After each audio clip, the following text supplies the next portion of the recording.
Hello, friends! Do you love to travel and learn about new places and things? Great! Then you are in the right place.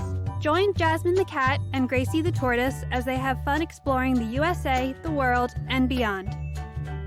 Hello, friends! It's Jasmine, the jazzy gray cat, here with my bestie Gracie, the super smart tortoise. Say hi, Gracie. Greetings, my good friends. Gracie here. I'm so glad you joined us today because we are in Malaysia. It was so easy to get here. We just zoomed across the bridge from our last country, Singapore. But do you know what is really weird? The country of Malaysia is on two separate pieces of land. I thought a country had to be all together in one place. You're right. It was a nice short trip to get here. And you're also right about Malaysia being divided in two. It does seem odd, but countries don't have to be together in one piece. I do think it makes things easier, but it can work. The two parts are called Peninsular Malaysia, or the Malay Peninsula, which is part of Southeast Asia, and East Malaysia, or Malaysian Borneo, which is on the island of Borneo, along with the country of Indonesia. The two areas are separated by the South China Sea by about 400 miles. Wow! And the two parts aren't even close together. You need to take an airplane, and even that takes 2 hours. The Malay Peninsula is closer to Singapore than to East Malaysia. The bridge to Singapore was only 16 miles long. The capital city, Kuala Lumpur, is located on the west side of the Malay Peninsula. I like that name, Kuala Lumpur. Kind of reminds me of those cute little koalas we saw in Australia. How about you say it with me, friends? Kuala Lumpur. Great job! The national colors are gold and black to match the Malayan tiger, which is the national animal.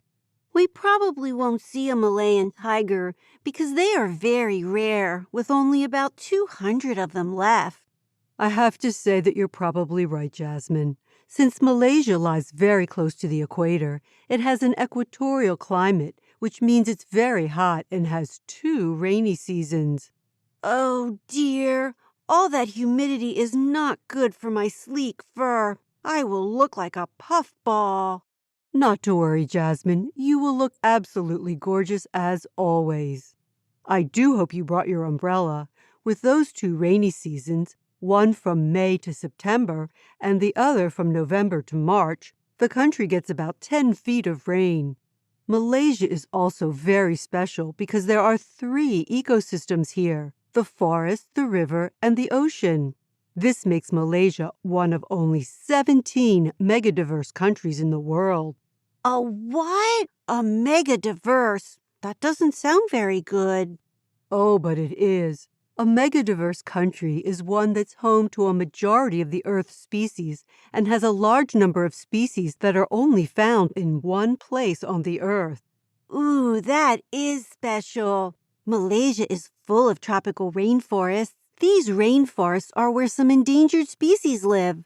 In East Malaysia, Sumatran rhinoceroses, pygmy elephants, and Bornean orangutans hang out. On the Malay Peninsula, Malayan tigers and Indo-Chinese leopards prowl around. In the South China Sea, turtles like the olive ridley, hawksbill, green, and leatherback enjoy the warm water. Excellent. Our first stop is the Cameron Highlands, not far from the city of Kuala Lumpur. Gracie, this place reminds me of somewhere else. What do you think? I see what you mean. The beautiful green hills are very similar to the countryside of England, just a little more wild and free. And you know what? Since we're here up in the hills, it's a lot cooler. Very nice. We can visit a tea plantation where tea is grown or a strawberry farm. A strawberry farm? Yummy! I agree. Here we are at Raju Hills Strawberry Farm. Let's go in the greenhouses and pick some strawberries. They are so red and ripe and smell delicious. I'm going to save mine to eat on the trip back to the hotel. But before we go, we need to get strawberries and waffles. I'm going to get lots of whipped cream. I think I'll just have some strawberries. How about a little hiking in the mossy forest in the Taman Negara National Park?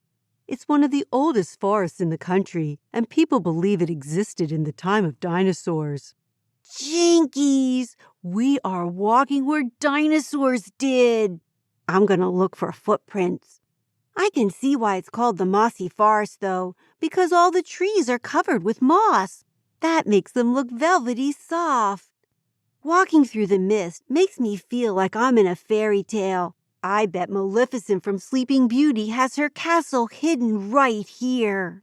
I suppose it is possible. The canopy of the treetops is so thick that we only get beams of sunlight. All the lush vegetation makes it so quiet here. When the wind blows, it feels like it's telling you a secret in your ear. It does, and I'm not telling my secret. Ooh, do you smell that? It smells like rotten eggs. What can that be? Oh my, this is exciting. Over here, look, Jasmine, the Rafflesia flower. It's the world's largest and heaviest flower. The flower is 3 feet in diameter and can weigh up to 22 pounds. That nasty smell is good for the flower because it attracts insects that the flower eats. The huge red flower has 5 petals, but does not have a stem, leaves, or even roots. It's a parasite, meaning it takes food for itself from the plant that it has attached itself to. Oh my, that's not very nice. Let's see, it's smelly and it steals food from other plants. Although it does look kind of like a great big red daisy with a big hole in the center. I guess that's where the insects fly into and never fly out. Time to move on. You're right. Pull out your strawberries. We're boarding the plane for the trip to Malaysian Borneo. Gracie, I'm so excited. I want to see the monkeys.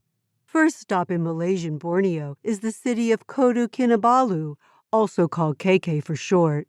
Before we go see the monkeys, we will explore the village at the Mari Mari Cultural Center and learn about the 5 main ethnic tribes that have lived here. We can see how each tribe had its own style of house, and we can learn to make rice wine and cook traditional foods. Gracie, watch me. I just learned how to start a fire using bamboo. And over here, I want to make clothes from tree bark. This cloth is much softer than I thought. I think it looks great on me. It certainly does. Are you brave enough to visit the Headhunter tribe village? Long ago, Headhunter warriors would cut off the heads of their enemy to show that they won. Ooh, that sounds kind of scary, but I'm brave. Ew. Here in the longhouse, skulls are hanging from the ceiling. Not my kind of interior decorating, even if they were painted pink. That's not my style either, Jasmine. Now join me. The guide is showing me how to fire a blowpipe. Tube up to your mouth and then blow very, very hard. Now you try. The real headhunters would blow out poison darts, but ours are just regular ones. Probably safer. But it was fun to try to hit the target. Those dancers doing the bamboo dance are really good. Their feet are moving so fast as they jump in and out of the bamboo sticks. One last adventure as we take a boat ride on the Cleus River to see the proboscis monkeys. And there'll be a special surprise for you at the end, Jasmine. Great! I am so excited. Finally, monkeys and a surprise. The proboscis monkey is so funny looking. Yes, proboscis monkeys are unusual. They're one of the largest species of monkeys found here in Asia. The males are about 26 to 30 inches, with the females only about half that size. They get their name from their very large nose, which is known as a proboscis. We will travel through the Cleus wetlands. This is a mangrove forest reserve. I see the mangroves. They're trees or bushes that grow close together along the riverbank. Their roots look like they're all tangled up together. I bet it would be hard to get them untangled. I imagine so, but these tangled roots help to keep the water from washing away the dirt and sand from the banks. We're here at sunset because that's the best time to see the monkeys. Gracie, over here. I see a mama with a baby on her back. So cute. And right next to them is the dad. He is a lot bigger. Now, are you ready for your surprise? Yes, what is it? Oh my gosh, Gracie, we are surrounded by fireflies. They look like stars in the sky that have come down to visit. It is so amazingly beautiful. I love it. This was the best ending ever. And now for joke time, I think we should do firefly jokes. What is a firefly's favorite game? I know, hide and glow seek. Great job. I guess it is easy for them to hide. They just stop glowing. Your turn. Here goes. How do fireflies start a race? They blink on and off?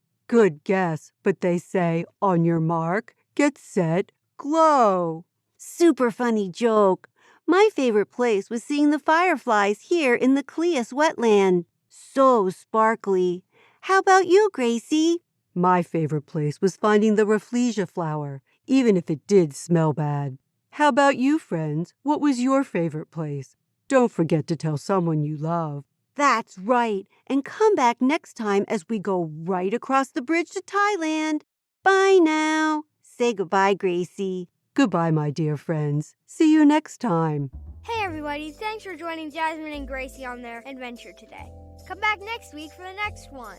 Hello, everybody. It's Gwen here. If you want to know more about the places we visited, just go to our website, jasmineandgracie.podbean.com, and go to the sources page, and you can find out all about the great places that we visited. See you next week. Bye-bye.